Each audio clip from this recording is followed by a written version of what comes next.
தந்தை மகன் தூய ஆவியாரின் பெயராலே.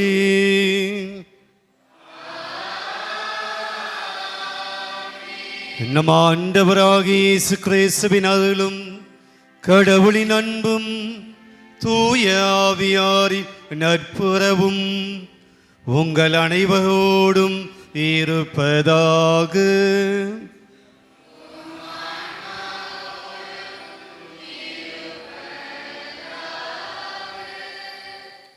அன்பார்ந்த இறை மக்களே, இறை அழைப்பை ஏற்ற அன்னை விண்ணேற்பு அன்னை என்ற தலைப்பில் நம்மோடு ஜெபிக்க வருகை புரிந்திருக்கும் பாலவாக்கும் பங்குத்தந்தை அருட்பணி காணிக்கராஜ் அவர்களை, நம் பங்குத்தந்தை அருட்பணி லியோ டோம்னிக் அவர்கள், உதவி தந்தை ஜார்ஜ் அவர்கள் மற்றும் அருட்சகோதரிகள் சார்பாகவும் புனித சூசேப்பர் அன்பையும் புனித விண்ணேற்பு அன்னை அன்பிய இறைமக்கள் வருக வருக என்று அன்போடு வரவேற்கின்றோம்.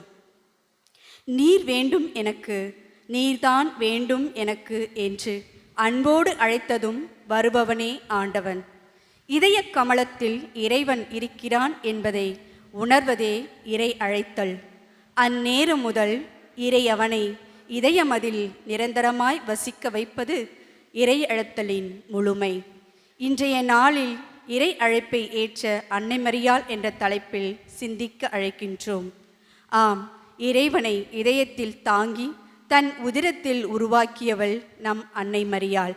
கப்ரேல் தூதரின் செய்திதனை ஆண்டவரின் அடிமை என்று முதல் இறை அழைப்பை ஏற்றவள். இந்நேரம் முதல் மரியாளின் தியாகமும் அர்ப்பணிப்பும் முழு மூச்சாக சுவாசித்தவள். காணாமல் போன மகனும் துடிதுடித்து போனது தாயுள்ளம். அந்நேரமும் ஞானிகளிடம் கண்டு இறை அழைப்பில் தொடர்ந்து வேரூன்றியவள். கானாவூர் திருமணம் இறைவனுக்கு முதல் புதுமையாய் துவக்கியவள். இறைவனின் மழலை பருவத்திலும் மரண தருணத்திலும் அன்புக்கு உரியவள் என்பதை நிரூபித்து காட்டியவள். சிலுவை பிடியில் இயேசு அன்னை மரியின் மடியில் கண் கலங்கிய அன்னை மரியாள் உள்ளத்தை ஒரு வாள் ஊடுருவினாலும் தடை கற்களையும் படிக்கல்லாக மாற்றி அமைத்தவள். உயிர்த்தெழுந்தாள் இயேசு, மகிழ்ந்தாள் அன்னையவள். இத்தோடு மீட்பு திட்டம் முடிந்துவிடவில்லை. மீண்டும் தொடர்ந்தார் இயேசுவின் சீடர்களோடு. மீண்டும் தொடர்ந்து இன்று நம்மோடு பயணிக்கின்றாள் அன்னை மரியாள். நாம் அன்னை மரியாளோடு பயணிக்கின்றோமா என்று சிந்திக்க வேண்டும். இவ்வாறாக துவக்கம் முதல் முடிவு வரை அன்னை மரியாள் இறைவனின் மீட்பு திட்டத்தில் தன்னை அர்ப்பணித்தவள். நாம் அனைவரும் இறைவனின் மீட்பில் பங்கு பெற வேண்டும் என்று அன்னை மரியாள் விரும்புகின்றாள். ஆகவே அன்னை மரியாளின் விருப்பத்தை நாம் நிறைவேற்ற முயற்சி செய்வோம். மேலும் இன்றைய நவநாளை சிறப்பிக்கும் புனித சூசேப்பர் அன்பியும் மற்றும் விண்ணரசி அன்பிய குடும்பங்களில் உள்ள ஒவ்வொருவருக்கும் இறையாசி நிரம்ப வேண்டி இத்திருப்பலியில் மன்றாடுவோம். இன்றைய திருப்பலியானது இந்த நாளை சிறப்பிக்கின்ற சூசேப்பர் அன்பியம் மற்றும் விண்ணரசி மாதா அன்பிய அனைத்து குடும்பங்களுக்காக திருப்பலியானது ஒப்புக் கொடுக்கப்படுகிறது.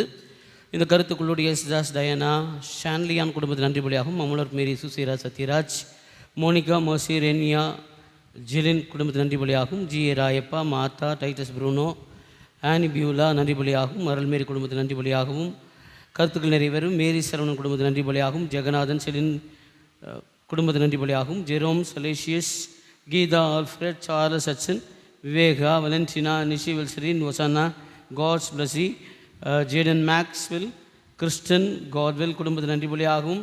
ஸ்கோட்ரா நிறுவனம் நல்ல முறையிலே தொழில் வளர வேண்டியும். ரத்தன்ராஜ் வெனிஷா ஸ்னோபா எர்வின் குடும்பத்தின் நன்றி பலியாகும். ஹெர்வின் என்டர்பிரைசஸ் தொழில் வளம் பெற வேண்டியும். ஷெர்வின் தன்னுடைய 8ஆம் ஆண்டு பிறந்தநாளில் நன்றி பலியாகும். Gerald Richard Jhansi Sheeba Patricia Jersey Don Jerickson குடும்ப நன்றி பலியாகும். புஷ்பராஜ் ரோஸ் மேரி இமானுவேல் அமலூர் மேரி கேத்ரின் பிரின்சஸ் ஜெனிஃபர் குடும்ப நன்றி பலியாகும். Joseph Ajitha Noel Joe Angela Sheryl Joe Maria Victor குடும்ப நன்றி பலியாகும். புனித சூசேப்பர் விண்ணரசி மாதா அன்பிய குடும்ப கருத்துக்களுக்காகவும் பெலவேந்திரன் நரல் மேரி அமல்ராஜ் ஃபர்சபாஸ்டின் பால் எமல்டா பிரியங்கா ஆண்மலை பாட்டிற்காகவும். ஜோசப் காணிக்கி மேரி மைக்கேல் மேஸ்ரி அந்தோனியம்மாள் அந்தோனிசாமி ஆண்மலை பாட்டிற்காகவும். ஜோசி ஜெரினா காலி கொண்டையா காலிக்கு தெரியம்மாள் மாதா சர்லப்பன் டிஆர் செல்வராஜ் ட்ரூமன்ராஜ் ஆண்மலை பாட்டிற்காகவும். தர்ம ஜெயராஜ் ஜெமிமா பிரியாராணி தர்மந்தையா ராஜமால் இக்னேஷியஸ் நவீன் ஆண்மலை பாற்றிக்காகவும், அருட்சகோதரி ஆரோக்கியமீர் ஆண்மலை பாற்றிக்காகவும், ரெஜின் நிர்மல் ராஜ் ஆண்மலை பாற்றிக்காகவும், பவுல் ஆண்மலை பாற்றிக்காகவும் இத்திருப்பலியானது ஒப்புக் கொடுக்கப்படுகிறது. இந்த கருத்துக்களோடு இந்த திருப்பலி நிறைவேற்றுகிற வெள்ளி விழா நாயகர் அருட்பணி காணிக்கராஜ் அவர்களுக்கும், உடன் திருப்பலி நிறைவேற்றுகிற அருட்பணி கிறிஸ்டி அவர்களுக்கும் நம்முடைய மனமார்ந்த வாழ்த்துக்களையும் வரவேற்பையும் அவர்களுக்கான நம்முடைய ஜெபங்களையும் ஏறெடுப்போம். கரங்களை தட்டி நாம் அனைவரும் வரவேற்போம். குத்துலக்கு ஏற்றுதல். அன்னை மரியாள் இறை அழைப்பை ஏற்றுக்கொண்டது போல் தியாகம் நிறைந்த வாழ்வை அர்ப்பணித்த அருட்தந்தையர்கள் தங்களின் இறையழைப்பால் இறைவனின் சாயலில் திருப்பலி ஆற்றுவதோடு நமக்கும் இறைவனுக்கும் உறவின் பாலமாக இட்டுச் செல்பவர்கள். கற்களும் முட்களும் நிறைந்த பாதையானாலும் மலர் நிறைந்த பாதையாக மாற்றி அமைத்து மக்களின் ஆன்மீக பாதைகளில் சுடர்விடும் தீபங்களாக இறை ஒளியில் மக்களை வழிநடத்தி செல்லும் நிலவின் ஒளி போன்று ஒளிர்ந்திட அருட்தந்தையர்கள் உங்கள் அனைவரையும் ஒளியேற்றிட அன்புடன் அழைக்கின்றோம்.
இறை இயேசுவில் பிரியமானவர்களே, இந்த தெய்வீக திருப்பலியை தகுதியான விதத்தில் ஒப்புக் கொடுக்க தடையாயிருக்கிற நம்முடைய குற்றங்கள், குறைகள், பலவீனங்கள் அனைத்தையும் ஏற்றுக்கொள்வோம்.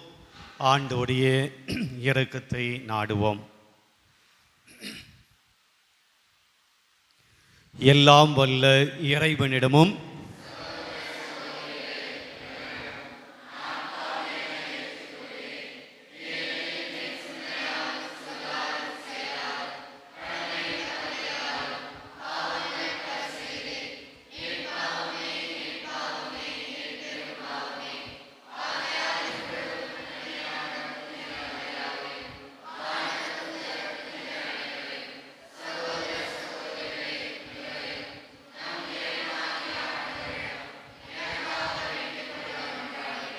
எல்லாம் வல்ல இறைவன் நம்மீது இரக்கம் வைத்து நம் பாவங்களை மன்னித்து நம்மை நிலை வாழ்வுக்கு அழைத்து செல்வாராக.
மன்றாடுவோமாக. ஆண்டவரே இறைவா, உம் அடியார்களாகிய நாங்கள் என்றும் மன உடல் நலம் பெற்று மகிழ செய்தருளும். என்றும் கன்னியான மாட்சி நிறைந்த புனித மரியாவின் பரிந்துரையால் இன்றைய துயரங்களினின்று விடுதலை பெறவும் நிலையான பேரின்பத்தை துய்த்துணரவும் எங்களுக்கு அருள்வீராக. உமோடு தூயாவியாரின் ஒன்றிப்பில் இறைவனாய் என்றென்றும் வாழ்ந்து ஆட்சி செய்கின்ற அவர் வழியாக உம்மை மன்றாடுகின்றோம்.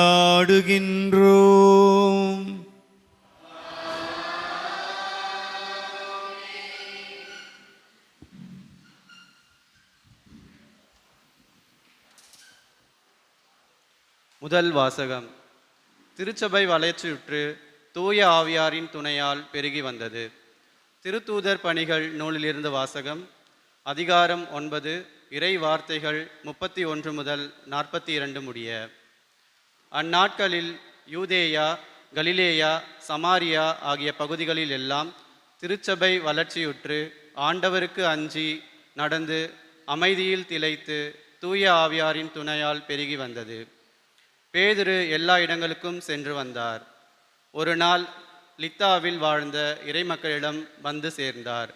அங்கே அவர் 8 ஆண்டுகள் முடக்குவாதத்தில் படுக்கையில் கிடந்த ஐனேயா என்னும் பெயருடைய ஒருவரை கண்டார். அவரிடம், ஐனேயா, இயேசு கிறிஸ்து உம் பிணியை போக்குகிறார், எழுந்து உம் படுக்கையை நீரே சரிப்படுத்தும் என்று பேதுரு கூறினார். உடனே அவர் எழுந்தார். லித்தாவிலும் சாரோனிலும் வந்தவர்கள் அனைவரும் அதை கண்டு ஆண்டவரிடம் திரும்பினார்கள். யோப்பா நகரில் தபித்தா என்னும் பெயருடைய பெண் சீடர் ஒருவர் இருந்தார். அவர் தொர்க்கா என்றும் அழைக்கப்பட்டார். நன்மை செய்வதிலும் இரக்க செயல்கள் புரிவதிலும் அவர் முற்றிலும் ஈடுபட்டிருந்தார். உடல் நலம் குன்றி ஒரு நாள் அவர் இறந்துவிட்டார். அங்கிருந்தோர் அவர் உடலை குளிப்பாட்டி மேல் மாடியில் கிடத்தியிருந்தனர். யோப்பாவிற்கு அருகிலுள்ள லித்தாவுக்கு பேதுரு வந்திருப்பதை சீடர்கள் கேள்விப்பட்டு இருவரும் அவரிடம் அனுப்பி, எங்களுடன் உடனே வாருங்கள் என்று கெஞ்சி கேட்டார்கள். பேதுரு புறப்பட்டு அவர்களோடு வந்தார். வந்ததும் அவர்கள் அவரை மேல் மாடிக்கு அழைத்து சென்றார்கள். கைம்பெண்கள் அவர் அருகில் வந்து நின்று, தொர்க்கா தங்களோடு இருந்தபோது செய்து கொடுத்த எல்லா அங்கிகளையும் ஆடைகளையும் காண்பித்தவாறே அழுதார்கள். பேதுரு அனைவரையும் வெளியே அனுப்பிவிட்டு முழந்தால் படியிட்டு இறைவனிடம் வேண்டினார். அவரது உடலின் பக்கமாக திருப்பி, தபித்தா, எழுந்திடு என்றார். உடனே அவர் கண்களை திறந்து பேதுருவை கண்டு எழுந்து உட்கார்ந்தார். பேதுரு அவருடைய கையை பிடித்து எழுந்து நிற்கச் செய்தார். இறை மக்களையும் கைம்பெண்களையும் கூப்பிட்டு அவர்கள் முன் அவரை உயிருடன் நிறுத்தினார். இது யோப்பா நகர் முழுவதும் தெரிய வரவே ஆண்டவர் மீது பலர் நம்பிக்கை கொண்டனர். இது ஆண்டவர் வழங்கும் அருள்வாக்கு. அன்பார்ந்தவர்களே, இன்றைய திருப்பாடலாக ஆண்டவரே மடைக்களத்தில் தஞ்சம் புகுந்துள்ளேன், என்னை காத்திடுவாய், ஊழியம் செய்திடுவேன் என்கிற பாடலை பாடுவோம். இந்த திருப்பாடலை இறை அனுபவத்தோடு எழுதி இசையமைத்தவர் நம்முடைய வெள்ளி விழா நாயகர் அருட்பணி காணிக்கராஜ் அவர்கள். மகிழ்ச்சியோடு ஆண்டவரை புகழ்ந்து பாடுவோம்.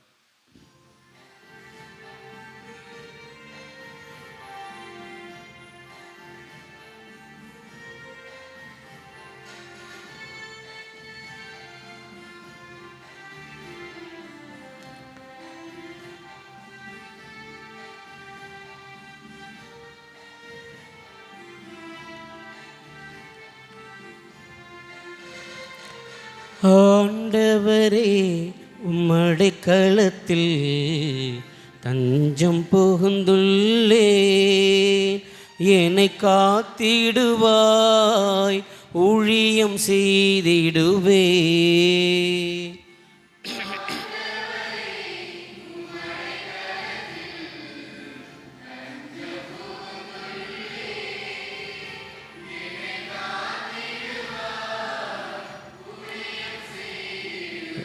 எல்லோரும் சேர்ந்து பாடுவோம். ஆண்டவரே உம் அடைக்கலத்தில் தஞ்சம் புகுந்துள்ளே, என்னை காத்திடுவாய், ஊழியம் செய்திடுவே.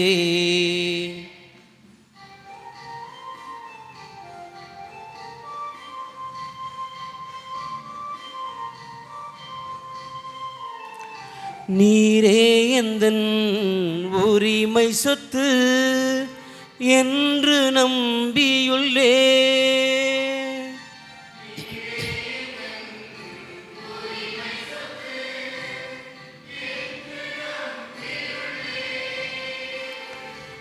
எனக்குரிய கிண்ணத்தையே நிரம்ப செய்திடுவாய்,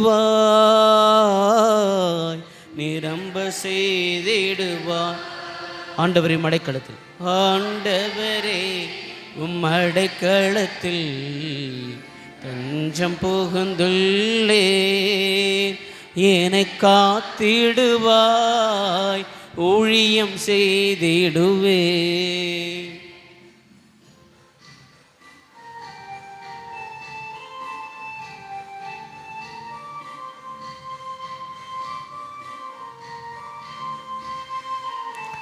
நீரே கண்முன் இருப்பதனால் கவலை ஏதுமில்லை,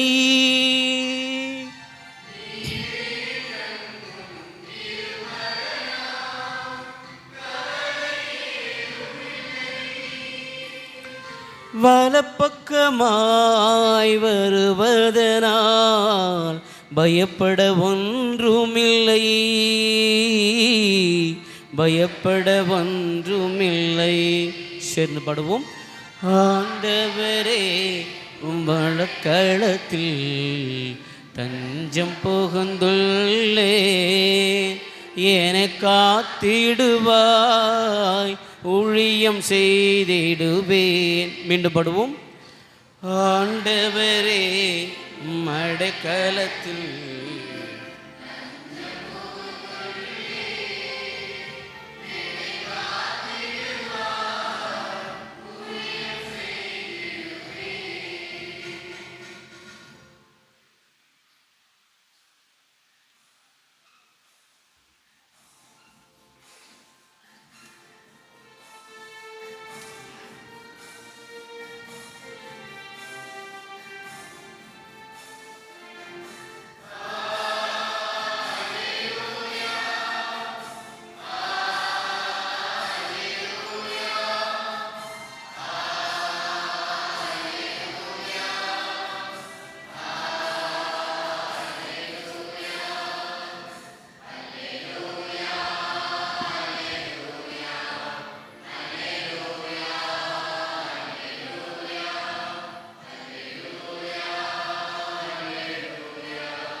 ஆண்டவர் உங்களோடு இருப்பாராக.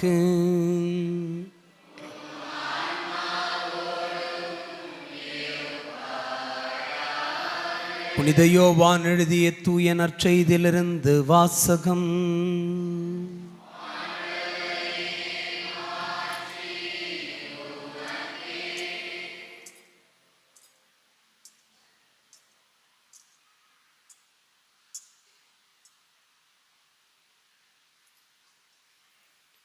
புனித யோவான் எழுதிய தூய நற்செய்தி பிரிவு 6 இறைவசனங்கள் 60 69 முடிய. இயேசு நிலைவாழ்வளிக்கும் உணவு பற்றி கற்பித்து கொண்டிருந்த பொழுது சீடர் பலர் இதை கேட்டு, இதை ஏற்றுக்கொள்வது மிக கடினம், இப்பேச்சை இன்னும் கேட்டுக்கொண்டிருக்க முடியுமா என்று பேசிக்கொண்டனர். இது பற்றி தம் சீடர் முணுமுணுப்பதை இயேசு உணர்ந்து அவர்களிடம், நீங்கள் நம்புவதற்கு இது தடையாயிருக்கிறதா?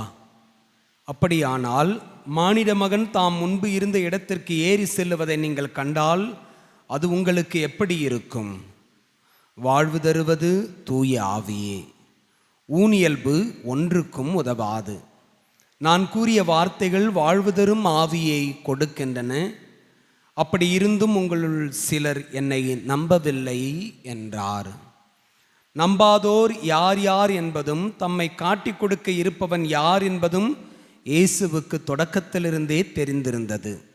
மேலும் அவர், இதன் காரணமாகத்தான் என் தந்தை அருள் கூர்ந்தால் அன்றி யாரும் என்னிடம் வர இயலாது என்று உங்களுக்கு கூறினேன் என்றார். அன்றே இயேசுவின் சீடருள் பலர் அவரை விட்டு விலகினர். அன்று முதல் அவர்கள் அவரோடு சேர்ந்து செல்லவில்லை. இயேசு 12 சீடரிடம், நீங்களும் போய்விட நினைக்கிறீர்களா என்று கேட்டார். சீமோன் பேதுரு மறுமொழியாக, ஆண்டவரே, நாங்கள் யாரிடம் போவோம்? நிலைவாழ்வளிக்கும் வார்த்தைகள் உம்மிடம் தானே உள்ளன. நீரே கடவுளுக்கு அர்ப்பணமானவர் என்பதை நாங்கள் அறிந்து கொண்டோம், அதை நம்புகிறோம் என்றார். கிறிஸ்துவின் நற்செய்தி.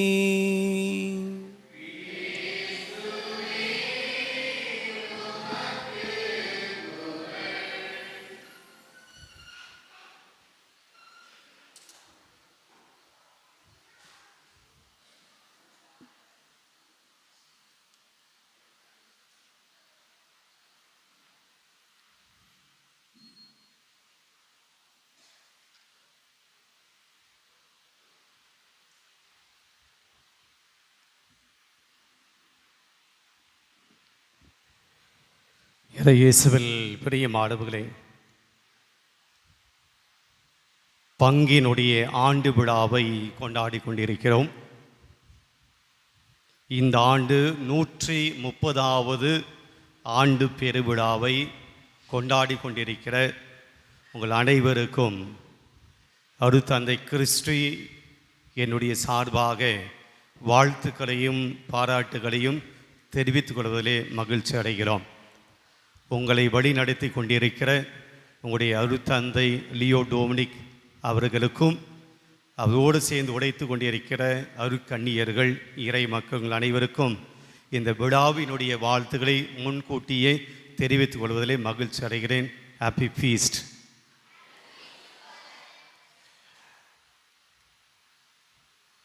வழக்கமாக நிறைய சென்னை ஆலயங்களில் திருப்பலி வைக்கிற போது பார்க்க முடியாத ஒரு காரியத்தை இன்றைக்கு உங்களுடைய ஆலயத்திலே திருப்பலி வைக்கிற போது பார்க்க முடிகிறது.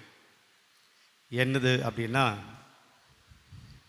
வழக்கமாக திருப்பலியுடைய ஜெபங்கள் அந்த கொயர் அல்லது உபதேசியார் அவங்க தான் ப்ளே பண்ணுவாங்க.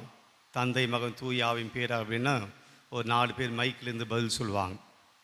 அப்போ பாட்டு அப்படின்னு சொல்கிற போது அந்த கோயர் மட்டும் பாடுவாங்க. ஆனால் இதுபோல இடங்களுக்கு வருகிற போது எல்லா இறை மக்களும் சேர்ந்து பாடல் பாடுவது, எல்லா இறை மக்களும் சேர்ந்து திருப்பலி ஜபங்களை சொல்கிற போது ஒரு ஒட்டுமொத்த ஒரு குடும்ப உணர்வோடு திருப்பலியில் பங்கெடுப்பது பார்ப்பதற்கு மிகவும் சந்தோஷமாக இருக்கிறது, மகிழ்ச்சியாக இருக்கிறது. எனக்கு நான் மானாமதி கண்டியில் இருந்த நினைவு எனக்கு வருகிறது. ஆக மீண்டும் உங்கள் அனைவருக்கும் இந்த திருவிழாவினுடைய வாழ்த்துக்களை தெரிவித்துக் கொள்வதிலே மகிழ்ச்சி அடைகிறேன். பிரியமானவர்களே, பங்கின் ஆண்டு விழாவை நீங்கள் ஏன் கொண்டாடுறீங்க? இந்த பங்கினுடைய ஆண்டு விழாவை ஆண்டுதோறும் நீங்கள் கொண்டாடி கொண்டிருக்கிறீர்கள், அப்படி தானே? என்ன இதுக்கு பதில் வரல? ஆமாம். ஏன் ஆண்டு விழாவை கொண்டாடுகிறோம்?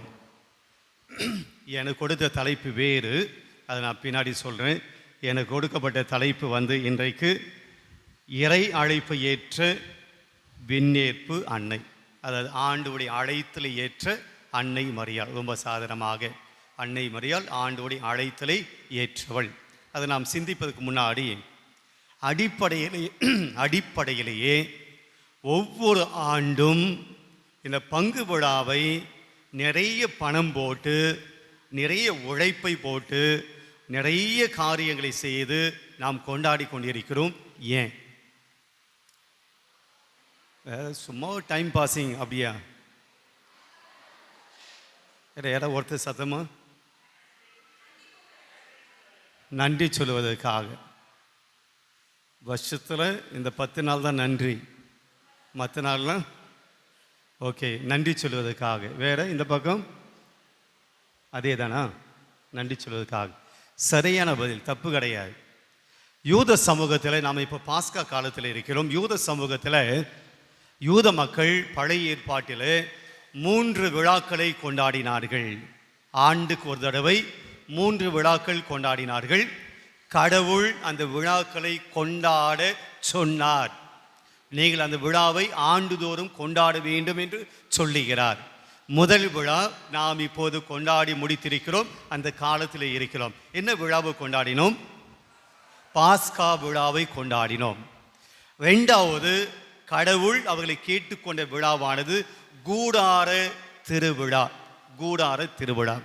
3வது அவர்கள் கொண்டாட வேண்டும் என்று கடவுள் கேட்டது பெந்தகோஸ்தே பெருவிழா. இந்த 3 விழாக்கள். இந்த 3 விழாக்கள் என்ன நடக்கிறது என்றால், பாஸ்கா விழாவை நாம் ஏன் கொண்டாடுகிறோம் என்பதை நமக்கு தெரியும். பழைய ஏற்பாட்டு நிகழ்வில் மிக முக்கியமாக பழைய ஏற்பாட்டு மக்களுக்கு, யூத மக்களுக்கு மிக மிக மிக முக்கியமான ஒரு நிகழ்வாக அமைந்தது எகிப்து தேசத்தில் இருந்து அவர்கள் கானான் தேசத்துக்கு போனது. ஞாபகம் இருக்கா? எகிப்து தேசத்திலிருந்து கானான் தேசத்துக்கு போகிறார்கள். அந்த போகிற அந்த இரவிலே ஆண்டவர் மோயிசனுக்கு சில கட்டளைகளை கொடுத்து மக்கள்கிட்ட சொல்லுங்க, இன்னைக்கு நாம் இந்த எகிப்து தேசத்திலிருந்து கானான் தேசத்துக்கு போகிறோம். எகிப்து தேசம் என்பது அடிமையின் தேசம். எகிப்து தேசம் என்பது துன்பத்தின் நாடு. இஸ்ரேல் மக்கள் துன்பப்பட்டாங்க. எங்களை யாரையா வந்து காப்பாற்ற மாட்டாங்களா, விடுதலை கொடுக்க மாட்டாங்களா அப்படின்னு சொல்லி வானத்தை நோக்கி அவர்கள் அழுகுரல் எழுப்பிய போது யாவே கடவுள் அவருடைய மன்றாட்டுக்கு செவி சாய்த்தார்.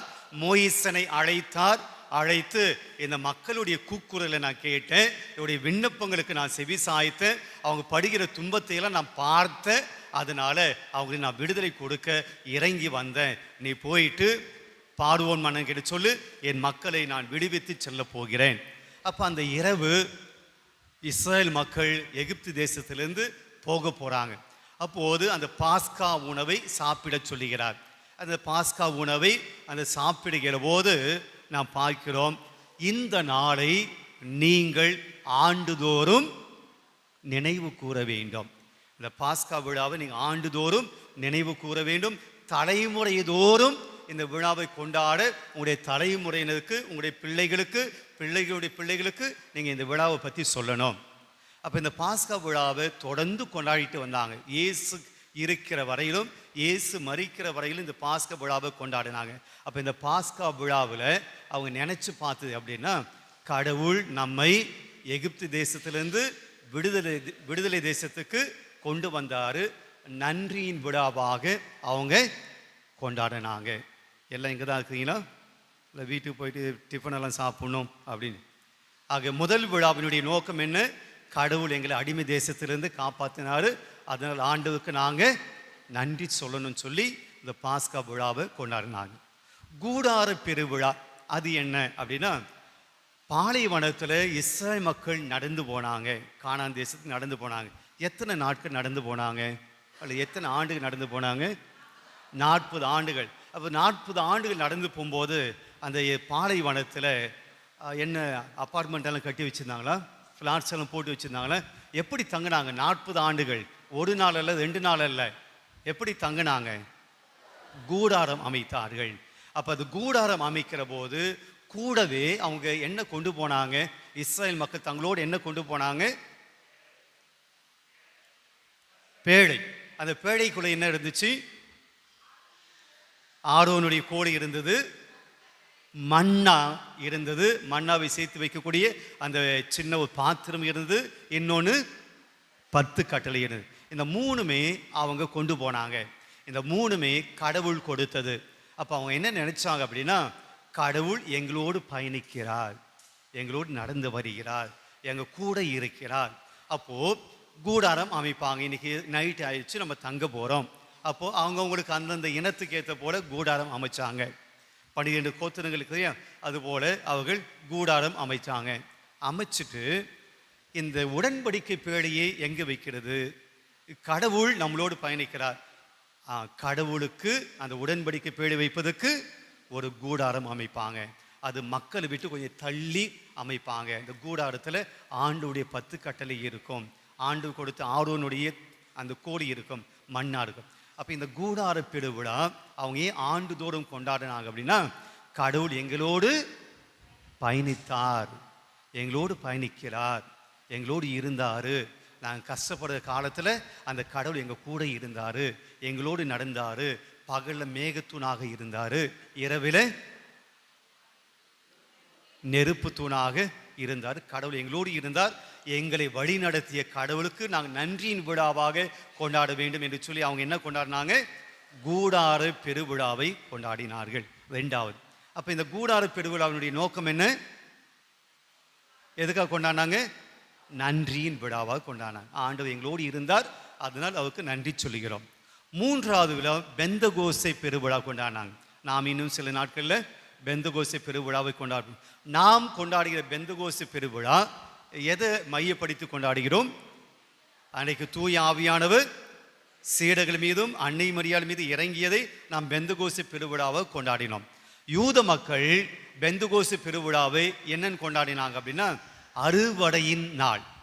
நாம் நம்முடைய தமிழ் சமூகத்தில் அறுவடையின் நாள் எப்போ கொண்டாடுகிறோம்? பொங்கல். பொங்கல் அறுவடையின் நாள் கொண்டாடு. அது நன்றியின் விழா. அப்போ இந்த அறுவடையினுடைய நாள் ஏன் கொண்டாடினாங்க அப்படின்னா, அவர்கள் விளைவிக்கக்கூடிய எல்லாமே கடவுள் அவங்களுக்கு கொடுத்தது. எனவே அந்த நாள் என்ன பண்ணுவாங்க? அறுவடை செய்து முதல் கனியை யாருக்கு கொண்டு வந்து கொடுத்தாங்க? கடவுளுக்கு கொடுத்தாங்க. அப்போ இந்த இஸ்ரேல் மக்கள் கொண்டாடிய இந்த 3 விழாக்களில் மைய சிந்தனையாக என்ன இருந்துச்சு? நன்றி. பெரியமானவர்களே, ஒவ்வொரு ஆண்டு பெருவிழாவும் நாம் கொண்டாடுகிற போது நம்முடைய மைய சிந்தனை என்னவாக இருக்கணும்? நன்றியாக. வெறும் ஆர்ப்பாட்டம் அல்ல, வெறும் ஆடம்பர காரியங்கள் அல்ல. கடந்த ஆண்டு திருவிழா முடிந்து அந்த நாள் முதல் இந்த நாள் வரையிலும் இந்த பங்குக்கு, உங்கள் குடும்பத்துக்கு, உங்கள் குடும்பத்தில் இருக்கிற பிள்ளைகளுக்கு, நீங்கள் விளைவிக்கக்கூடிய உங்களுடைய வயலுக்கு, நீங்கள் செய்யக்கூடிய பணிக்கு, உங்களுடைய பிள்ளைகளுடைய படிப்புக்கு, இந்த ஆண்டு முழுவதுமாக கடவுள் செய்த நன்மைகளை நினைத்து பார்த்து கொண்டாடுகிற விழா தான் இந்த பங்கினுடைய ஆண்டு விழா. அப்போ இந்த நாட்களில் நாம் ஒவ்வொரு நாளும் திருப்பலிக்கு வருகிற போது நம்முடைய மைண்டுக்குள்ளே, நம்முடைய எண்ணத்தில் போக வேண்டிய எண்ணம் என்னவாக இருக்கணும்? கடவுள் எனக்கு அரும் பெரும் செயல்கள் செய்தார். அன்னை மரியாள் சொல்கிறார்கள், ஆண்டவர் எனக்கு அரும் பெரும் செயல்கள் செய்தார். இந்த நன்றி உணர்வு இருக்கணுங்க. இந்த திருவிழாவை கொண்டாடுகிற போது எல்லாருக்கும், எல்லாருடைய மனசில் இருக்க வேண்டிய ஒரு உணர்வு, எண்ணம் என்னென்னா, கடவுளுடைய கிருபையை நினைத்து பார்ப்பது, கடவுளுடைய ஆசீர்வாதத்தை நினைத்து பார்ப்பது. இப்போ நான் சின்ன பிள்ளைகளை மட்டும் ஒரு கேள்வி நீங்கள் பதில் சொல்லணும். சொல்லுவீங்களா? Very good. கடவுள் உங்களுடைய வாழ்க்கையில் செய்த மிகப்பெரிய நன்மை, மிகப்பெரிய ஆசீர்வாதம், மிகப்பெரிய கிருபை அப்படின்னு நீங்கள் என்ன நினைக்கிறீங்க? என்ன சொல்கிறோம் ஃபாதர்னு சொன்னீங்க, ஒன்றும் சொல்ல மாட்டீங்க. உங்கள் கேள்வி புரியலை அப்படின்னு நினைக்கிறீங்களா? நான் கேட்ட கேள்வி புரியலையா? கடவுள் உங்களுக்கு செய்த நல்ல காரியம் என்ன நினைக்கிறீங்க உங்கள் வாழ்க்கையிலே? எக்ஸாம் உட்காந்து யோசிக்கிற போல யோசிக்காதீங்க, சும்மா சொல்லுங்கள். நீங்கள் சொல்லணும், நான் பெரியவங்களை கேட்பேன். இப்போ நீங்கள் சொல்லிங்களா பெரியவங்களை கேட்குறேம்மா? பெரியவங்களை கேட்குறேன்ல. எல்லாரையும் உங்கள் வாழ்க்கையில், உன் வாழ்க்கையில் கடவுள் செஞ்ச என்னது பெரிய காரியம்? Okay, very good. கடவுள் நம்மை படைத்தது இல்லையா? அதான் மிகப்பெரிய நல்லது. உயிர் கொடுத்தது, நமக்கு ஒரு குடும்பம் கொடுத்தது. வேற என்னவா இருக்கும்? வேற என்ன நல்ல காரியம்? இப்போ பெரியவங்க சொல்லலாம், உங்கள் வாழ்க்கையில் கடவுள் செய்த மிகப்பெரிய நல்ல காரியம்னு. அவங்களுக்கு யூத மக்களுக்கு எகிப்து தேசத்திலேருந்து விடுதலை தேசத்துக்கு கொண்டு போனார். அது பெரிய காரியம். கூடார திருவிழா அந்த 40 ஆண்டுகள் கூடவே இருந்தார். அது நல்ல காரியம். அறுவடை நாள் தங்களுக்கு விளைச்சதெல்லாம் கடவுளுடைய கிருபை அப்படின்னு சொல்லி அறுவடை கொண்டாடினாங்க, நன்றியின் விழாவை கொண்டாங்க. அதெல்லாம் அவங்க நன்றியாக பார்த்தாங்க, நல்ல காரியமாக பார்த்து நன்றி சொன்னாங்க.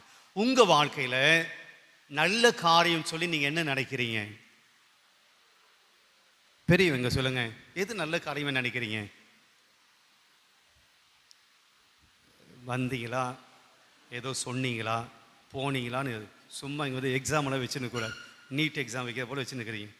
பிரியமானவர்களே, நம்முடைய பிறப்பு கடவுள் கொடுத்திருக்க மிகப்பெரிய வாய்ப்பு. இது வரைக்கும் நம்ம உலகத்தில் இருக்கோம். கொரோனாலாம் வந்து எத்தனை பேர் கொண்டு போச்சு நமக்கு தெரியும்.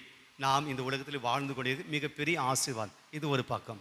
பிரியமானவர்களே, இன்றைக்கு நான் இன்னொரு செய்தியை சொல்கிறேன். நம்முடைய வாழ்க்கையில் மிகப்பெரிய ஆசீர்வாதம் என்னவென்றால், நீங்களும் நானும் கிறிஸ்தவராக வாழ்வதற்குண்டான அழைப்பு மிகப்பெரிய கிருபை.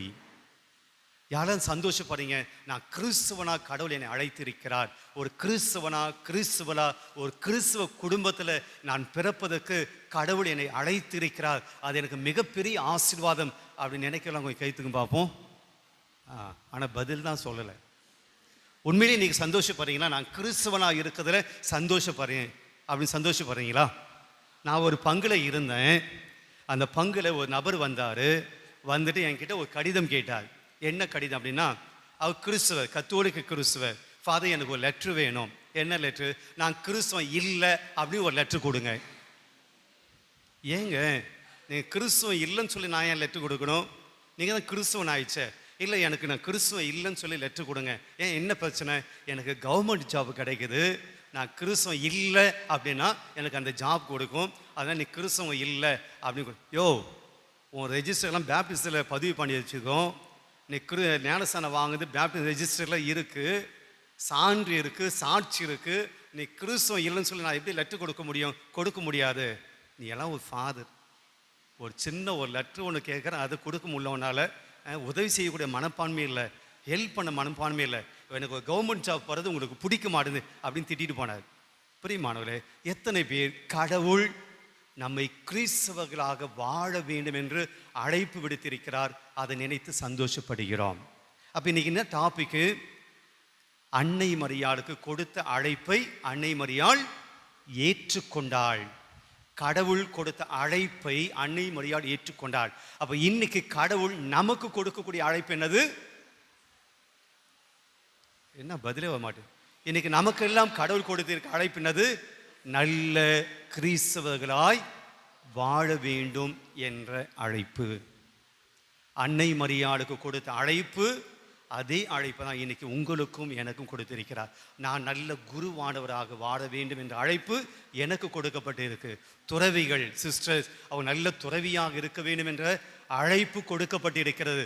உங்களுக்கு நல்ல கிறிஸ்தவ குடும்பமாக வாழ வேண்டும் என்ற அழைப்பு விடுக்கப்பட்டிருக்கு. பிரியமானவர்களே, இறுதியாக ஒரு செய்தியை சொல்லி நான் நிறைவு செய்கிறேன். பிழைப்பு, அழைப்பு ரெண்டுத்துக்கும் வித்தியாசம் இருக்கு. பிழைப்பு அப்படின்னு சொன்னால் ஆங்கிலத்தில் நம்ம இப்படியா வச்சுக்கலாம், அது நல்ல வார்த்தை. ப்ரொஃபஷன். ப்ரொஃபஷன் என்னது? டீச்சிங் ப்ரொஃபஷன், இன்ஜினியரிங் ப்ரொஃபஷன் அப்படின்னு என்னது? அது ஒரு தொழில் இல்லையா? தொழில்.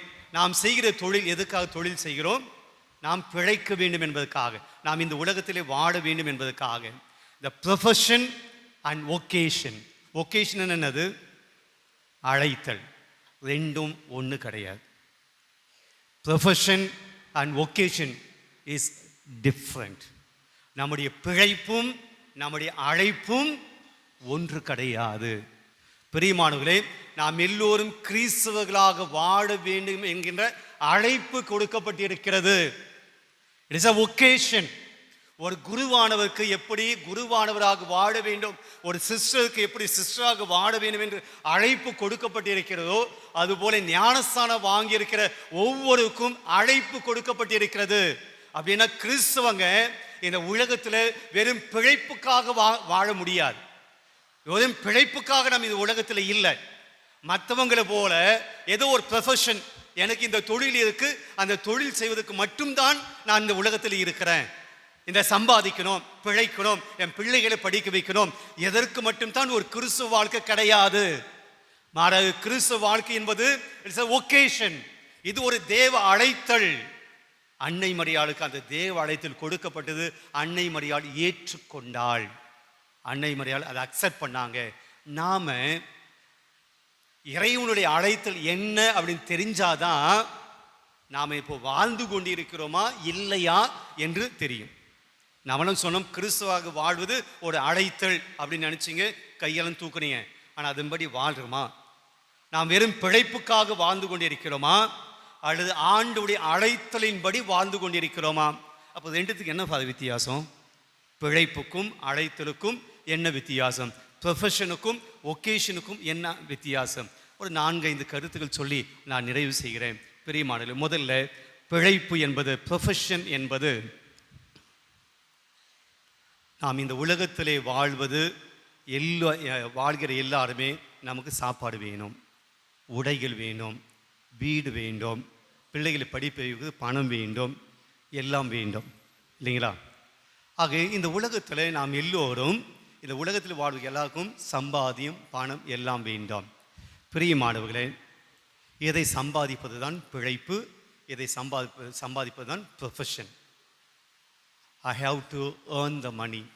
நான் இந்த உலகத்தில் வாழ்வதற்கு பணம் தேவை, எனவே அதை நோக்கி ஓடிக்கொண்டிருக்கிறேன். இது ப்ரொஃபஷன். ஏதாவது ஒரு வேலையை நான் தேடி தான் ஆகணும், ஏதாவது ஒரு பிழைப்புக்காக ஏதாவது ஒரு பணி நான் தேர்ந்து தான் ஆகணும், ஏதாவது ஒரு வேலை தொழில் நான் செஞ்சு தான் ஆகணும். ஒன்று. அழைத்தல் என்பது பணத்தை தேடுவது அல்ல. அழைத்தல் என்பது பணத்தை நோக்கி ஓடுவதல்ல. அழைத்தல் என்பது பணத்தை மையப்படுத்தியது அல்ல. ப்ரொஃபஷன் என்பது பணத்தை மையப்படுத்தியது. ஆனால் அழைத்தல் என்பது பணத்தை மையப்படுத்தியது அல்ல. First difference. அப்போ அழைத்தல் என்பது எதை மையப்படுத்தியது? அது ஆண்டவரை மையப்படுத்தியது, நல் வாழ்க்கையை மையப்படுத்தியது. இப்போ பாருங்க, பணத்துக்காக இந்த உலகத்தில் என்ன வேணால் செய்யக்கூடிய ஒரு சமூகத்தில் வாழ்ந்து கொண்டிருக்கிறோம். எப்படி வேணால் சம்பாதிக்கலாம், யாரும் எதுவும் கேட்க போகிறது கிடையாது. இந்த தீய வழியை சம்பாதிச்ச பணம் எனக்கு வேணாம் அப்படின்னு யாரும் சொல்ல போகிறது கிடையாது. லஞ்சம் வாங்கின பணம் எனக்கு வேணாம் யாரும் சொல்ல போது, பணம் இருந்தால் போதும். அப்படிப்பட்ட ஒரு சமூகத்தில் இருக்கிறோம். ப்ரொஃபஷன், பிழைப்பு. ஆனால் ஒகேஷன் என்பது, அழைத்தல் என்பது பணத்தை சம்பாதிப்பது அல்ல. பணம் என்பது மையம் அல்ல அழைத்தலில், அது கடவுளை மையப்படுத்தியது. அப்போ நம்ம கிறிஸ்துவ வாழ்க்கையில் பணம் தேவைதான், பணம் சம்பாதிக்கணும் தான், நமக்கு ஒரு வேலை வேணும் தான், பிள்ளைகளை படிக்க வைக்கணும் தான். ஆனால் உங்கள் கிறிஸ்துவ வாழ்க்கையில் எது மையம்? உங்கள் கிறிஸ்துவ குடும்பத்தில் எது மையம்? பணம் தான் என் கிறிஸ்துவ குடும்பத்தில் மையம், கடவுள் அல்ல என்றால் நாம் வெறும் பிழைப்புக்காக வாழ்ந்து கொண்டிருக்கிறோம். கடவுளுடைய அழைத்தலை மறந்து போயிருக்கிறோம். ஆக அழைத்தலில் கடவுள் முக்கியம், பிழைத்தலில் பணம் முக்கியம். ரெண்டாவது, நம்முடைய ப்ரொஃபஷனுக்கு, நம்முடைய தொழில் செய்வதற்கு, ஏதாவது வேலை செய்வதற்கு, எடுத்துக்காட்டாக ஒரு டீச்சர், ஒரு டாக்டர், இந்த பணியை செய்வதற்கு நமக்கு டிகிரி வேண்டும், படிப்பு வேணும், படிக்கணும், திறமை இருக்கணும். பிரியமானவர்களே, அழைத்தலில் நமக்கு இதெல்லாம் மையமில்லை.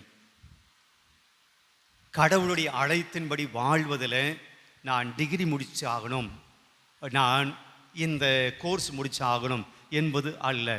இது நான் டிகிரி முடிக்கிறேன், நான் படிக்கிறேன், நான் இந்த வேலையை வாங்கிக்க முடியும்.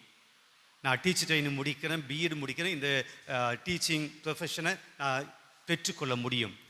I can get it the profession. நான் நினைக்கிற வேலையை நான் வாங்க முடியும். எனக்கு திறமை இருந்தால், படிப்பு இருந்தால், கொஞ்சம் பணம் இருந்தால் என் வேலையை நான் வாங்கிக்க முடியும். You cannot buy a vocation. உங்ககிட்ட பணம் இருந்தாலும் சரி, உங்ககிட்ட திறமை இருந்தாலும் சரி, உங்ககிட்ட வசதி வாய்ப்பு இருந்தாலும் சரி, அழைத்தலை பெற முடியாது. குருவாக, ஒரு சிஸ்டராக வாழக்கூடிய அழைத்தலை பெற முடியாது. இது கடவுளால் கொடுக்கப்பட வேண்டும். அப்போ நம்ம வாழ்க்கைக்கு நான் கிறிஸ்துவனா வந்திருக்கேனே. பிரியமானவர்களே, நீங்கள் கிறிஸ்துவனா வந்தது நீங்கள் வாங்கியது கிடையாது. உங்கள் கிறிஸ்துவ வாழ்க்கை நீங்கள் பணம் கொடுத்து வாங்கியது கிடையாது. நீ கிறிஸ்துவராக அழைக்கப்பட்டது உன்னுடைய திறமையை வச்சு கிடையாது. நீ கிறிஸ்துவராக கடவுளால் அழைத்தது உன்னுடைய வசதி வாய்ப்பு கிடையாது. மாறாக கடவுள் கொடுத்த கொடை.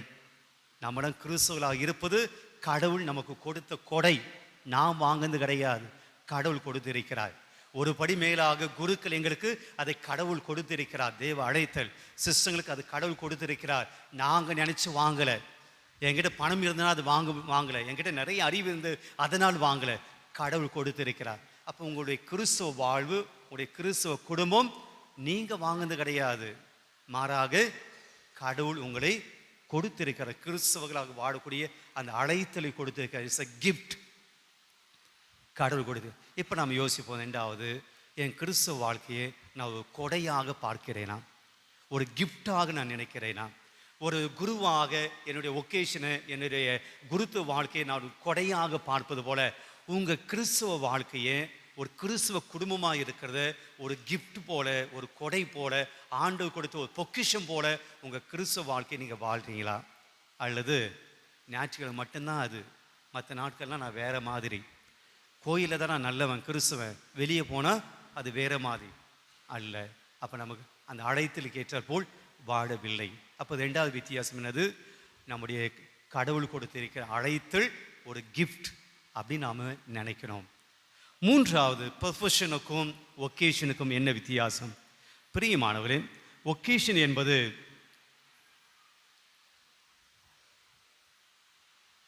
நாம் நினைக்கிறபடியாக நாம் நினைச்ச வேலையில் இருக்கலாம்.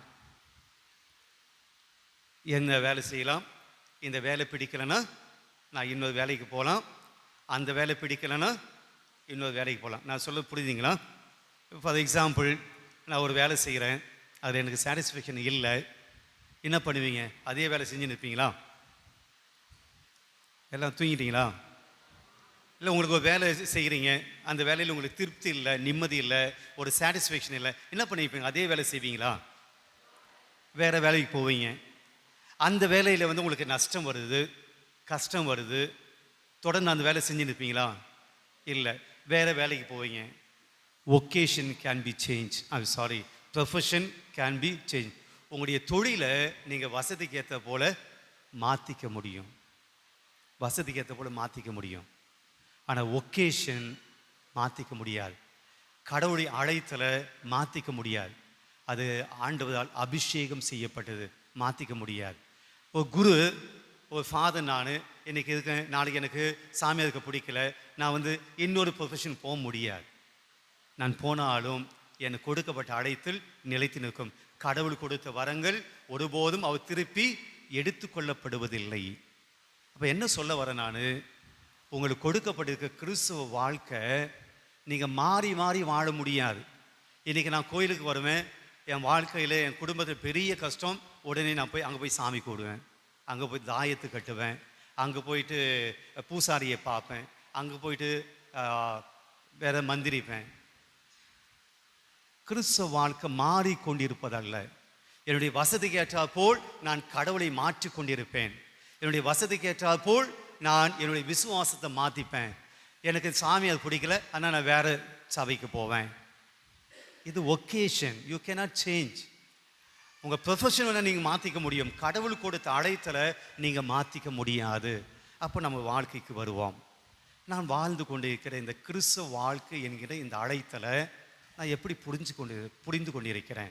அன்னை மரியா பாருங்கள், கடவுள் கொடுத்த அந்த ஒகேஷனை, அந்த அழைத்தலை என்னைக்கு ஏதோ உடைய அடிமை அப்படின்னு சொன்னாங்களோ அந்த நிமிடத்தில் இருந்து கல்வாரி மலையில் ஆண்டவர் இயேசுடைய உடலை தன்னுடைய மடியில் சுமக்கிற வரையிலும், ஏன் அதை தாண்டியும் கூட அப்போஸ்தலர் வழி நடத்திய வரையிலும் தன்னுடைய ஒகேஷனில் அவங்க மாற்றம் அடையலை.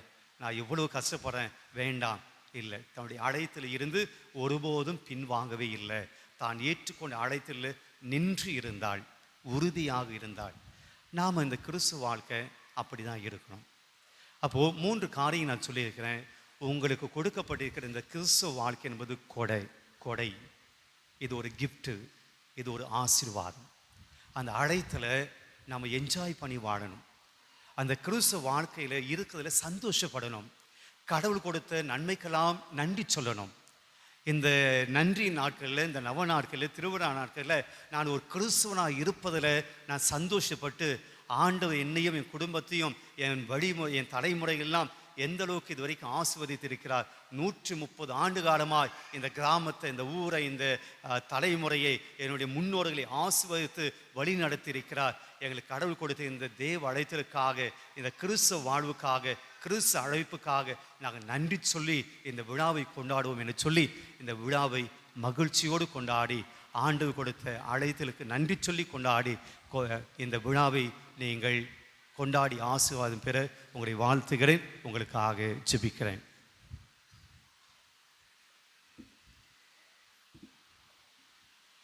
எழுந்து நிற்போம். மன்றாட்டுக்கள்.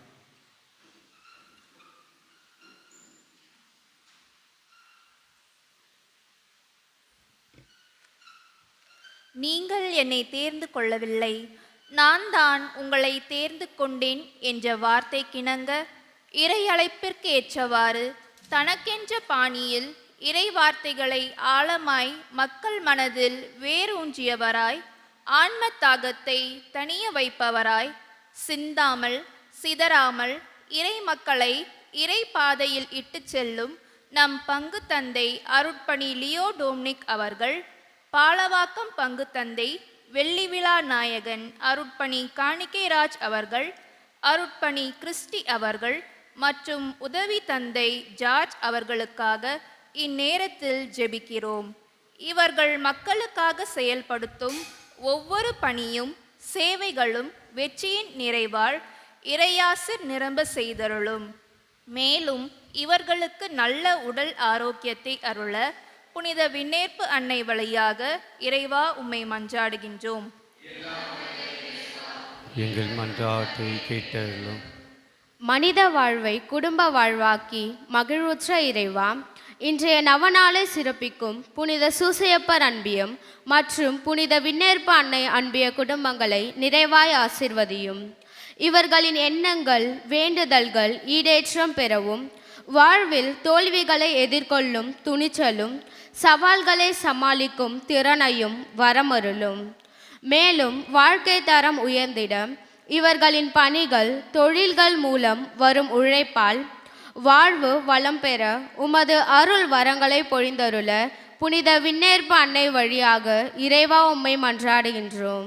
எல்லாம் வழி இறைவா, எங்கள் மன்றாட்டை கேட்டருளும். அன்பு இறைவா, புனித அந்தோனியர் ஆலய புதுப்பித்தல் பணிக்காக இந்நேரத்தில் மன்றாடுகிறோம். இப்பணிகளை புரியும் ஒவ்வொருவரும் உடல் உள்மனதில் சக்தி ஆற்றல் பெற்றிட வரம் தாரும்.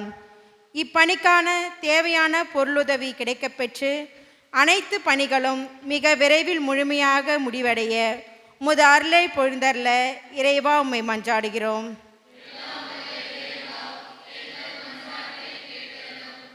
அரசர்க்கெல்லாம் அரசரே எம் இறைவா, நாட்டை ஆளும் தலைவர்களுக்காகவும் நாட்டு மக்களுக்காகவும் இந்நேரத்தில் ஜெபிக்கின்றோம். வறியவர்கள் மேலும் ஏழைகளாகவே வசிக்கின்ற நிலை மாற்றம் காணவும், செல்வர்கள் மேலும் செல்வ பெருக்கை கொள்ளை கொள்ளும் நிலை அறவே அகற்றிட இறைவா உமதருள் தாரும். நாட்டு தலைவர்கள் சரியான முறையில் திட்டமிட்டு நாட்டின் பொருளாதாரம் மேலோங்கிட, மக்களின் வாழ்க்கை தரம் உயர்ந்திட, நாட்டை முன்னேற்ற பாதையில் கொண்டு செல்ல வேண்டிய பிறநலம் நாடும் மனப்பாங்கை பொழிந்தருள இறைவா உம்மை மன்றாடுகிறோம். வாழ்வும் வழியுமான இறைவா, புனித கன்னிமறையால் வாழ்ந்த காலங்களில் ஆண்டவரின் சித்தம் என்று தடைகளை தகர்த்து இறை அழைப்பை ஏற்றுக்கொண்டது போல நாங்களும் எங்களுடைய வாழ்வில் அருள் வாழ்விற்கு அழைக்கப்பட்ட மக்கள் என்பதை உணர்ந்து எதிர்வரும் துன்பங்களை துச்சமென கருதி நம்பிக்கையிலும் நீதி இறைப்பற்றிலும் செயலளவில் வாழ்ந்திட இறைவா உம்மை மன்றாடுகின்றோம்.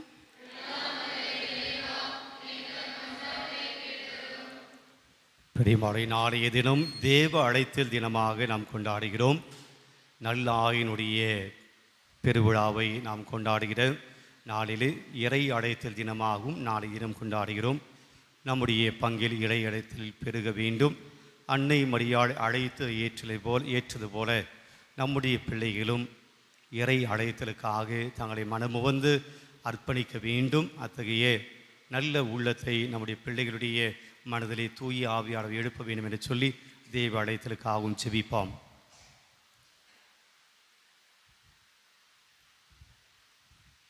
இந்த மன்றாட்டுகளை எல்லாம் எங்கள் ஆண்டவர் இயேசு கிறிஸ்து வழியாக உம்மை மன்றாடுகின்றோம்.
சகோதர சகோதரி, என்னுடையதும் உங்களுடையதுமான இப்படி எல்லாம் உள்ள தந்தை ஆகிய இறைவனுக்கு ஏற்றதாகும்படி மன்றாடுங்கள்.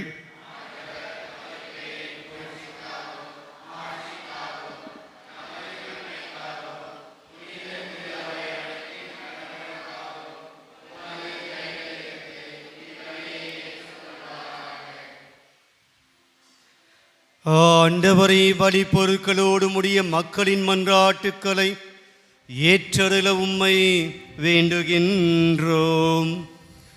இவ்வாறு முடிய திருமகனின் தாயான புனித மரியாவின் பரிந்துரையால் எந்த ஒரு மன்றாட்டும் புறக்கணிக்கப்படாமலும் எந்த ஒரு வேண்டலும் வீணாகாமலும் இருப்பனவாக எங்கள் ஆண்டவர் இயேசு கிறிஸ்து வழியாக உம்மை மன்றாடுகின்றோம்.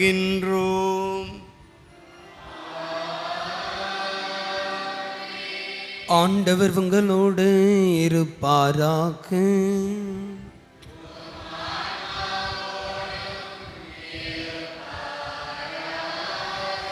இதயங்களை மேலே எழுப்புங்கள்.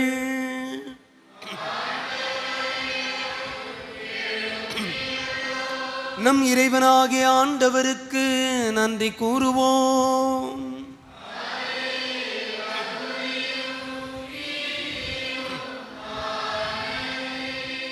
ஆண்டவரே, தூயவரான தந்தையே, புனிதர் அனைவரிலும் விளங்கும் மேன்மையைக் கண்டு நாங்கள் உம்மை வியப்புக்குரியவர் என அறிக்கையிடுவதும் மிகச் சிறப்பாக புனித கன்னிமரியாவை கொண்டாடும் இன்று அவருடைய நன்றி கலந்த புகழுரையால் உமது கனிவை ஏற்றி போற்றுவதும் மெய்யாகவே தகுதியும் நீதியுமாகும் எங்கள் கடமையும் மீட்புக்குரிய செயலுமாகும். ஏனெனில் உலகெங்கும் அதன் இறுதி எல்லை வரை நீர் அரும்பெரும் செயல்கள் பல புரிந்துள்ளீர். சிறப்பாக உம்மடியாரின் தாழ்நிலையை கண்ணுற்று அவர் வழியாக மனித மீட்பின் காரணராம் திருமகன் எங்கள் ஆண்டவர் இயேசு கிறிஸ்துவை எங்களுக்கு அளித்ததால் உமது இரக்கப் பெருக்கை எல்லா காலங்களிலும் நீடிக்கச் செய்து வருகின்றீர். அவர் வழியாகவே உமது மாண்பை வானதூதர்களின் அணிகள் வழிபடுகின்றன. உம் திருமுன் எக்காலத்துக்கும் மகிழ்கின்றன. அவர்களோடு எங்கள் குரலையும் சேர்த்து கொள்ளுமாறு நாங்கள் உம்மை தாழ்மையுடன் இறைஞ்சி புகழ்ந்து அக்களிப்புடன் பாடுவதாவது: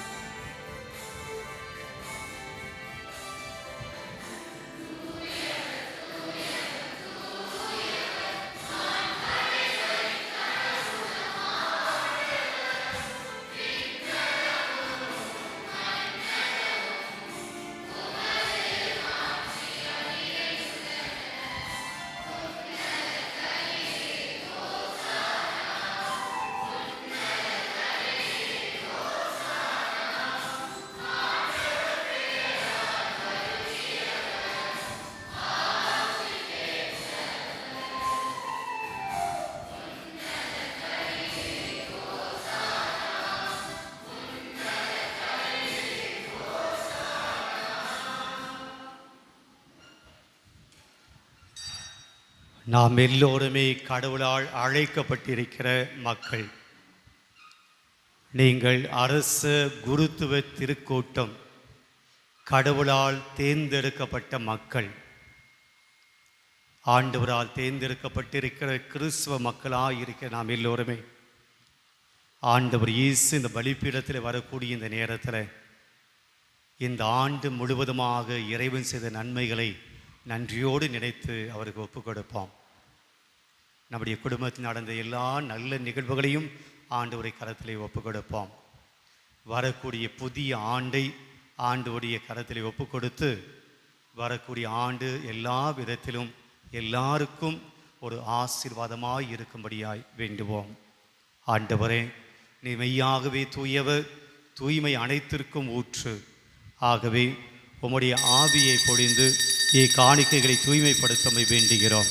இவ்வாறு எங்கள் ஆண்டவர் இயேசு கிறிஸ்துவின் உடலும் இரத்தமுமாக எங்களுக்கு இவை மாறுவனவாக. அவர் பாடுபட உளம் கனிந்து தம்மை கையளித்த போது அப்பத்தை எடுத்து நன்றி செலுத்தி அதை பிட்டு தம் சீடர்களுக்கு அளித்து அவர் கூறியதாவது: அனைவரும் இதிலிருந்து பெற்று உண்ணுங்கள், ஏனெனில் இது உங்களுக்காக கையளிக்கப்படும் என் உடல்.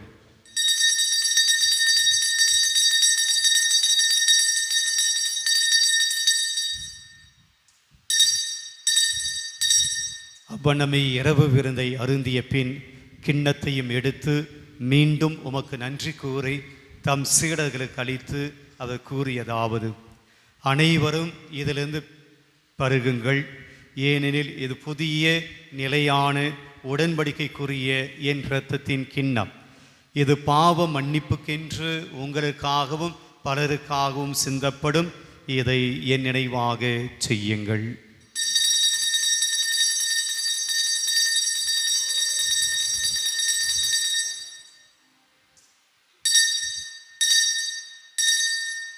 நம்பிக்கையின் மறை பொருள்.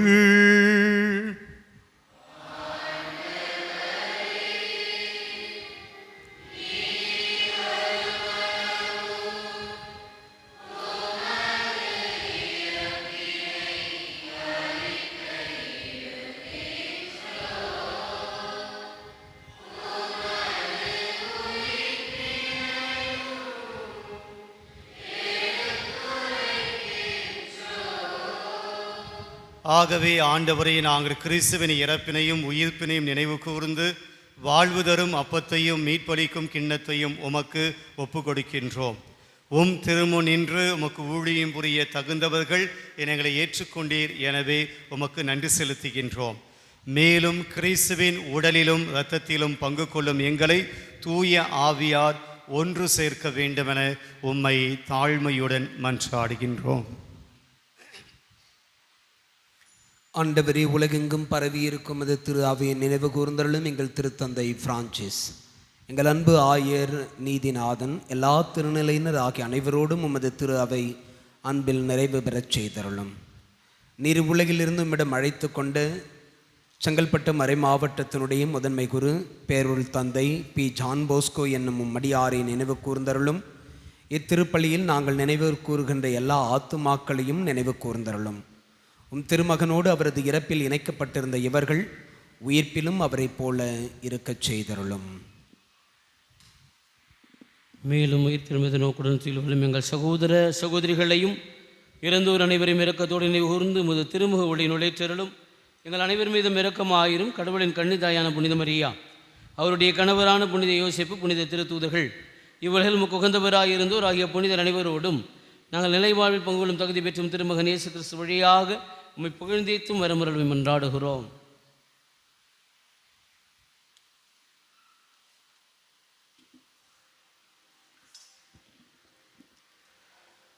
இவர் வழியாக இவரோடு இவரில் எல்லாம் வல்ல இறைவனாகிய தந்தையே,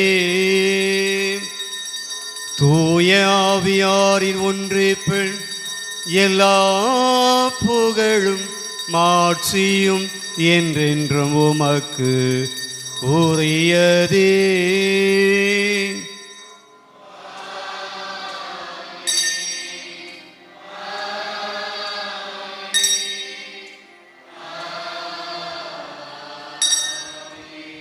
மீட்பரின் கட்டளையால் கற்பிக்கப்பட்டு இறை படிப்பினையால் பயிற்சி பெற்ற நாம் துணிந்து பாடுவோம்.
ஆண்டவரே, தீமை அனைத்தில இருந்தும் எங்களை விடுவித்து எங்கள் வாழ்நாளில் அமைதியை கனிவுடன் அருள உம்மை மன்றாடுகின்றோம். உமது இரக்கத்தின் உதவியால் நாங்கள் பாவத்திலிருந்து எப்போதும் விடுதலை பெற்று யாதொரு கலக்கமும் இன்றி நலமாயிருப்போமாக. நாங்கள் எதிர்நோக்கி இருக்கும் பேரின்பத்திற்காகவும் மீட்பராகிய இயேசு கிறிஸ்துவின் வருகைக்காகவும் காத்திருக்கின்றோம்.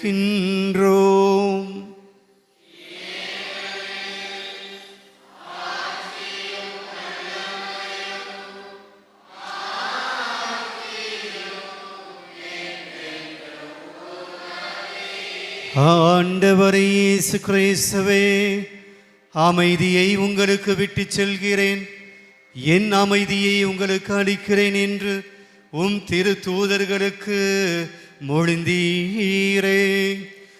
எங்கள் பாவங்களை பாராமல் உமது திரு அவையின் நம்பிக்கையை கண்ணோக்கி உமது திருவுளத்திற்கு ஏற்ப அதற்கு அமைதியையும் ஒற்றுமையையும் அளித்தருள திருவுளம் கொள்வீராக. என்றென்றும் வாழ்ந்து ஆட்சி செய்கின்றவர் நீரே.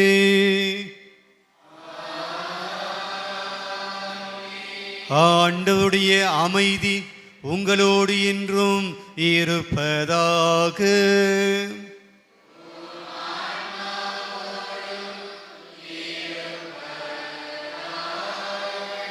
ஒருவர் ஒருவரோடு சமாதானத்தை, அமைதியை பகிர்ந்து கொள்வோம்.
கிறிஸ்தவராக வாழ நமக்கு கொடுத்த அழைப்பு கொடுத்த ஆண்டவர்.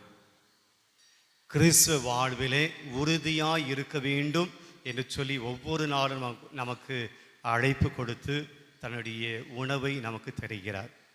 இந்த நாளிலும் நம்மை பெயர் சொல்லி அழைத்து இந்த திருவிருந்திலே நமக்கு இடம் அளிக்கிறார். இந்த தெய்வீக திருவிருந்தை உட்கொள்ள வந்திருக்கிற நாம் பேறு பெற்றோர்.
அன்புக்குரிய சகோதர சகோதரிகளே, நம் பங்கு பாதுகாவலி புனித வெந்நீர் பண்ணையினுடைய 130வது ஆண்டு பெருவிழாவை நாம் கொண்டாடுகிறோம். இந்த பெருவிழாவினுடைய 5ஆம் நாள் நவநாள்.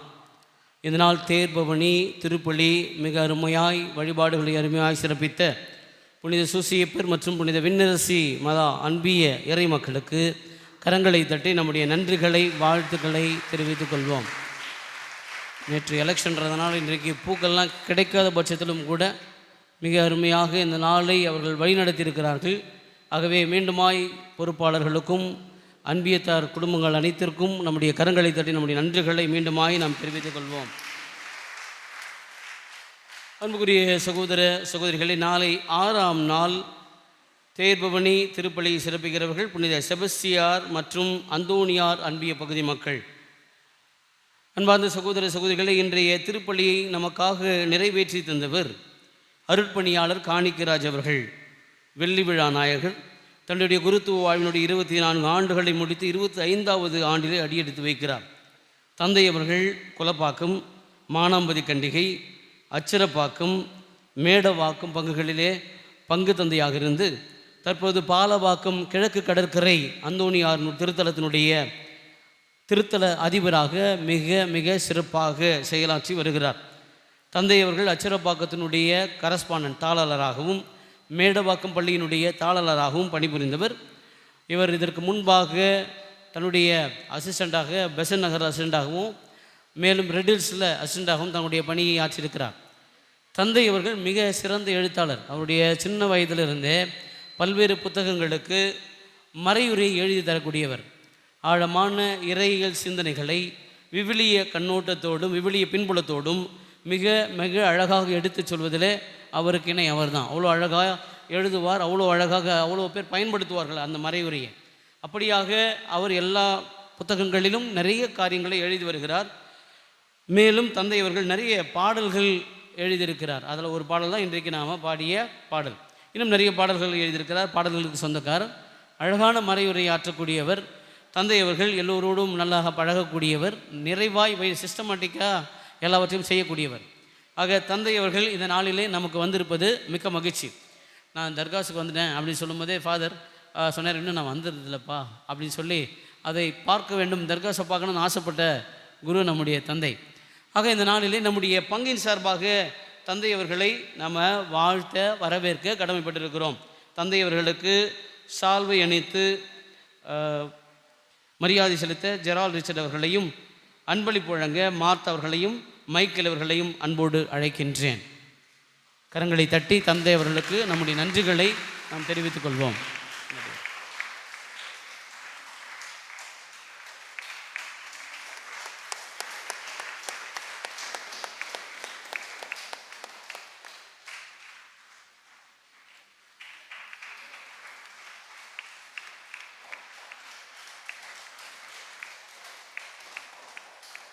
அடுத்ததாக இந்த நாளிலே நம்மோடு இணைந்து நமக்காக ஜெபித்து உடன் திருப்பலி ஆற்றுபவர் தந்தை கிறிஸ்டி அவர்கள். தந்தை கிறிஸ்டி செண்டிவாக்கத்தினுடைய பங்கு தந்தையாக, மணப்பாக்கத்தினுடைய பங்கு தந்தையாக இருந்து தற்பொழுது பள்ளிக்கரணையிலே பங்கு தந்தையாக இருந்து கொண்டு ஒரு மிகப்பெரிய ஆலயத்தை அவர் எழுப்பி கொண்டிருக்கிறார். ஏறக்குறைய ஒரு 5.5 கோடி மதிப்புள்ள அந்த ஆலயம் குழந்தை இயேசுவுக்காக அவர் எழுப்பி கொண்டிருக்கிறார். நீங்கள் யாருன்னா உதவி செய்கிறதா இருந்தால் கூட தாராளமாக உதவி செய்யலாம். அது விருப்பப்படுறவங்க கண்டிப்பாக செய்யலாம். ஏனென்றால் ஒரு மிக சிட்டிக்குள்ளே ஒரு கோவிலை எழுப்புவது ரொம்ப சின்ன இடம். அதை ரொம்ப அழகாய் அவர் திறம்பட யோசித்து அழகாய் கட்டி எழுப்பி கொண்டிருக்கிறார். ஏறக்குறைய இன்னும் ஒரு வருடத்தில் முடிந்துவிடும் என்றே நினைக்கிறோம். தந்தை அவர்களுக்காக நாம் ஜெபிப்போம். நிறைய நம்முடைய ஜெபங்களிலே ஒப்பு கொடுப்போம். குழந்தை இயேசுனுடைய மகிமையை மிக சிறப்பாக அவர் எடுத்து செய்து கொண்டிருக்கிறார். தந்தை அவர்களுக்கு நம்முடைய நன்றிகளை செலுத்த வேண்டிய நேரம். தந்தை அவர்கள் என்னுடைய வகுப்பு தோழர், என்னுடைய நண்பர், என்னுடைய உறவினர். அப்படி ஆக எங்களோடு பல வருடமாக பயணித்திருக்கிறவர். இவரும் சூப்பராக எழுதுவார், நல்லா அழகாக எழுதக்கூடியவர். இவருடைய லிட்டர்ஜிலாம் பார்த்தா பக்கம் பக்கம் அழகாக எழுதி கம்ப்யூட்டரைஸ் பண்ணி தான் படிப்பார். நம்ம ஒரு சில அன்பியங்கள்லாம் படிக்கிறாங்கல்ல, டைப் பண்ணி பிரிண்ட் அவுட் எடுத்து தான் படிப்பாங்க. அந்த மாதிரி தந்தையினுடைய எல்லா காரியங்களும் எழுதப்பட்டு நன்றியிலிருந்து எல்லாமே நானாவது அப்பப்போ எழுதுறேன் அப்படிலாம் எழுத மாட்டார். முன்கூட்டியே எல்லாவற்றையும் விஷுவலைஸ் பண்ணி அழகாக எழுதி வழி நடத்தக்கூடியவர். தந்தை அவர்கள் இந்நாளிலே நம்மோடு இணைந்திருப்பது மிக மகிழ்ச்சி. தந்தை அவர்களை வாழ்த்த புனித சூசையப்பர் அன்பியத்திலிருந்து சால்வி அணிக்க ஜே அந்தோணிராஜ் அவர்கள், பரிசு வழங்குவதற்கு ஐ ஜெசிந்தா மற்றும் திருவாளர் விக்டர் அவர்களை அன்போடு அழைக்கின்றோம்.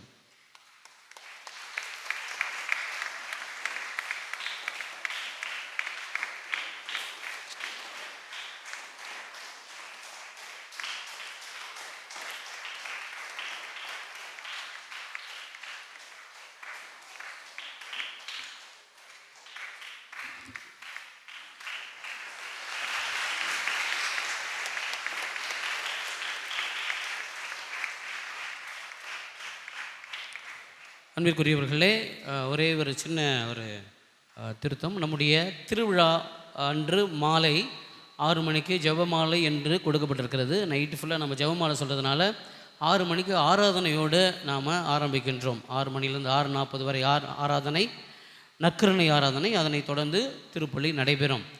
இந்த நற்கருணை ஆராதனை நம்முடைய மறைவட்ட குருக்களான அருட்தந்தை வினோத் அவர்கள், ஒட்டியம்பாக்கம் பங்கு தந்தை வினோத் அவர்கள் இதை வழி நடத்துகிறார். ஆகவே நேரத்தோடு அனைவரும் கலந்து கொண்டு ஆராதனை திருப்பலியோடு நல்ல ஆசிரியை பெற அன்போடு அழைக்கின்றேன்.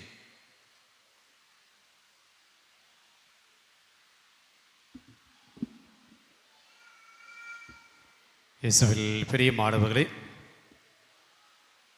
இந்த நாளில் திருப்பலி ஆற்றுவதற்காக என்னை அழைத்த உங்களுடைய பங்கு தந்தை லியோ டோமினிக் அவர்களுக்கு என்னுடைய சார்பாக, என்னுடைய நண்பர் கிறிஸ்டி சார்பாக மனமார்ந்த நன்றிகளை தெரிவித்துக் கொள்கிறேன்.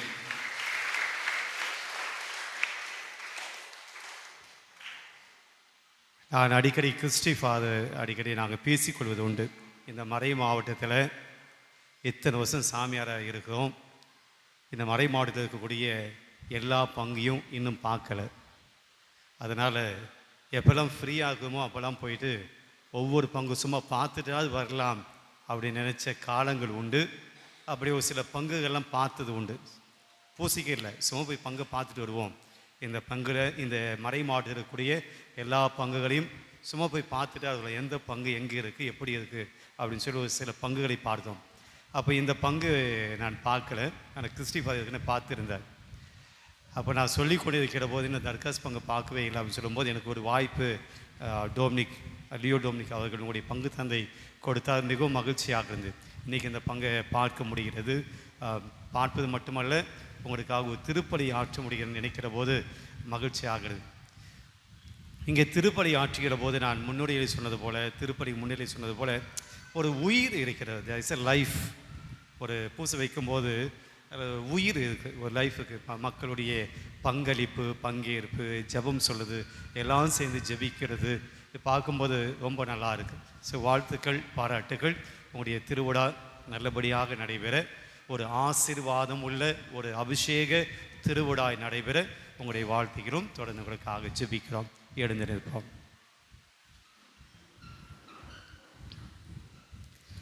மன்றாடுவோமாக.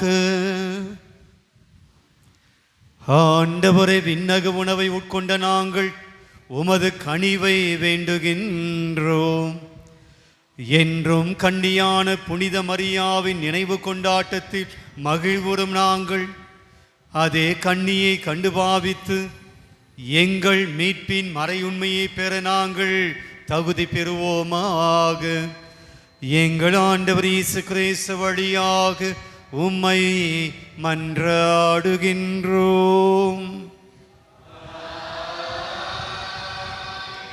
ஆண்டவர் உங்களோடு இருப்பாராக.